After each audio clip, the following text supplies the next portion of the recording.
Hello friends, welcome to Meenakshi's vlog. तर आज थोडा पाऊस पडलेला आहे बाहेर, तर मी म्हटलं की काय बनवावं बरं, कांदा भजी बनवू, मूग भजी बनवू की बटाटा भजी बनवू। पण मग म्हटलं हे तर आपण रोजच बनवतो, मग वेगळं असं मला काय बनवता येईल जे खूप छान आणि पटकन बनेल। तर माझ्या बहिणीने जी रेसिपी दाखवली होती मला, ती मी आज ट्राय करणार आहे आणि मी तुमच्यासोबत शेअर सुद्धा करणार आहे। तर यासाठी काय काय लागणार आहे हे मी तुम्हाला नक्कीच दाखवणार आहे। चला तर आपण किचनकडे वळूया। फ्रेंड्स, तर जी क्विक सँडविच रेसिपी आपण बघणार आहोत त्यासाठी लागणारे साहित्य आधी आपण बघून घेऊया। आपल्या सँडविच रेसिपीसाठी लागणार आहे लाल मसाला, मीठ, गरम मसाला, चाट मसाला आणि मेल्ट केलेलं बटर। त्याचप्रमाणे मी इथे बटाटे उकडून घेतलेले आहेत। 3 बटाटे मी उकडून घेतलेले आहेत, ते सोलून त्याला स्मॅश करून त्याचा हा असा लगदा करून घेतलेला आहे। त्याचप्रमाणे आहेत, तुम्ही जर हेल्थ कॉन्शियस असाल तर तुम्ही ब्राऊन ब्रेड सुद्धा घेऊ शकता। त्याचप्रमाणे व्हेजिटेबल्स मध्ये तुमच्या अकॉर्डिंग तुम्ही व्हेजिटेबल वापरू शकता। माझ्या घरात जे अवेलेबल होते व्हेजिटेबल्स ते मी इथे प्रिफर केलेत। मी घेतलेला आहे हिरवी मिरची बारीक चिरून घेतलेली, हिरवी ढोबळी मिरची, बारीक चिरून घेतलेला टोमॅटो, बारीक चिरून घेतलेला कांदा, त्याचप्रमाणे चीज क्यूब घेतलेले आहेत। माझ्याकडे चीज क्यूब अवेलेबल होते, पण जर तुम्हाला चीज स्लाइस मिळाले दुकानातून तर तुम्हाला ते सुद्धा चालतील, ते सुद्धा खूप छान पद्धतीने हंतरता येतील आणि खूप छान वाटतील।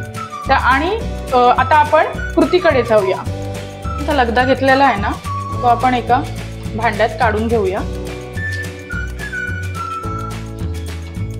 त्यामध्ये कापलेली हिरवी शिमला मिरची, बारीक चिरलेला टोमॅटो, हा टोमॅटो मी एक मोठा टोमॅटो घेतलाय, हिरवी मिरची पण एक मोठी हिरवी मिरची घेतली, ढोबळी मिरची, एक मोठा बारीक चिरलेला कांदा,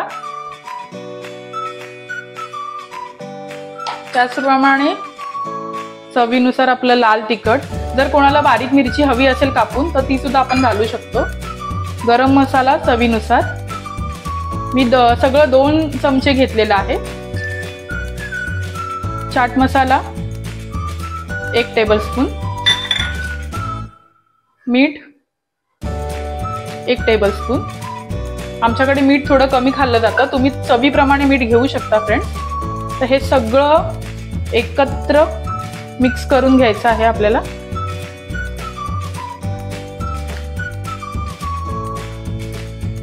छान असं एकजीव करून घ्यायचं आहे, कारण सगळे मसाले लागले पाहिजेत।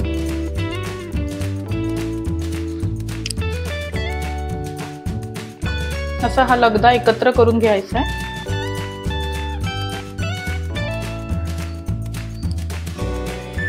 सगळं असं एकत्र करून घ्यायचंय।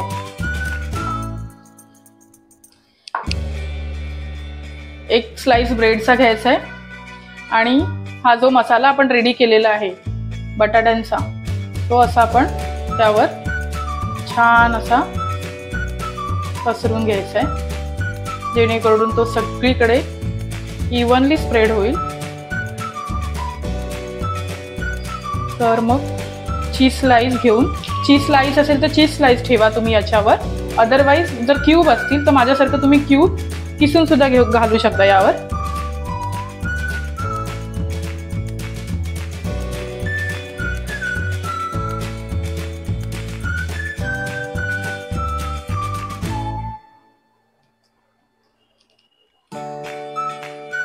अशा पद्धतीने दुसरा ब्रेडचा स्लाइस घेऊन त्यावर ठेवून हे पॅक करून घ्यायचे। अशा पद्धतीने आपण हे उरलेले दोन्ही पण सँडविच बनवून घेणार आहोत। इथे तवा तापत ठेवलेला आहे, आता तो गरम झालेला आहे। हे मेल्ट झालेलं जे बटर आहे ते आपण याच्यावरती सोडून घेऊया। आता हे जे आपण स्लाइस मध्ये हे जे सारण भरलेलं आहे ते चांगलं असं दाबून फोल्ड करून याच्यावर ठेवून देऊया।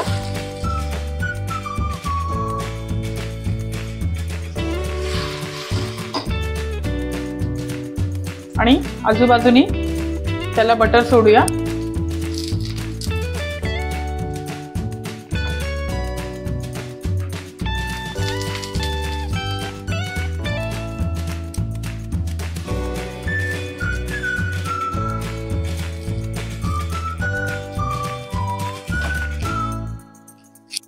फ्रेंड्स, तर आता हे झालेलं आहे एक साइडनी.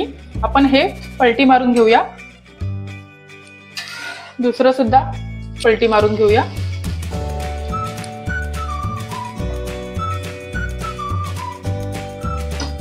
आणि हे चांगलं प्रेस करून घेऊया. हे बटर त्यावर पुन्हा सोडूया, कारण खालच्या साईडनी पण ते क्रिस्पी होणं तितकंच महत्वाचं आहे जेवढं एका बाजूने झालेलं आहे.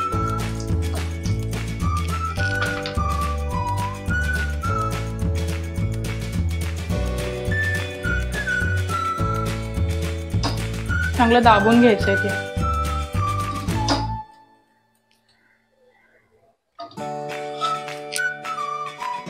चेक करायचंय की दोन्ही बाजूनी झाले की नाही. तर दुसऱ्या साईडनी सुद्धा तुम्ही बघू शकता ते खरपूस झालेलं आहे भाजून.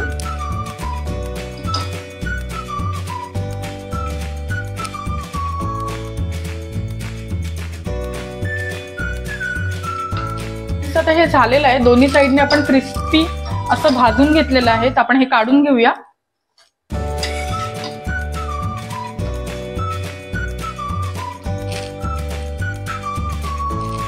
घेऊया.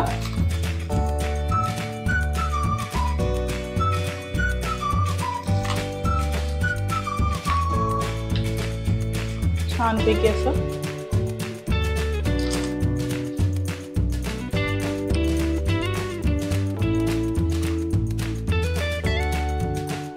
फ्रेंड्स, तर रेडी झालेलं आहे आपलं क्विक सँडविच रेसिपी. तर आपण हे कशासोबत खाऊ शकतो? तर आता मी सँडविच सोबत चटणी, हिरवी चटणी किंवा मेयोनीज किंवा सॉस सोबत सुद्धा खाऊ शकतो. तर आपण चला टेस्ट करूया हे कसं झालंय.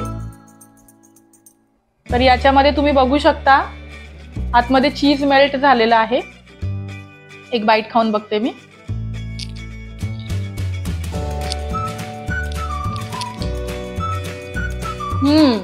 खूप छान. वरून खूप क्रिस्पी, आतमध्ये एकदम टेस्टी आणि सगळे मसाले आपल्याला चवीला लागतात आहे. खूप छान लागते. ते चीज एकदम मेल्ट होऊन आपल्या तोंडामध्ये विरघळते. खूप सुंदर लागते.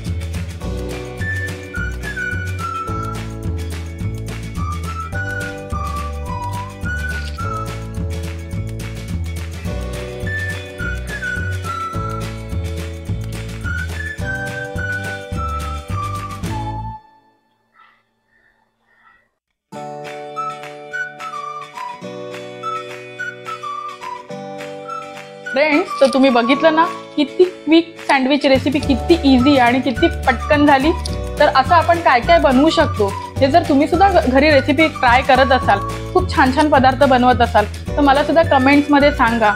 आणि तुम्हाला हा पदार्थ आवडला की नाही हे मला नक्की सांगा. आणि जर आवडला असेल तर लाईक, शेअर, सबस्क्राईब करायला विसरू नका. आपण पुन्हा भेटू लवकरच नवीन काहीतरी घेऊन. Bye bye.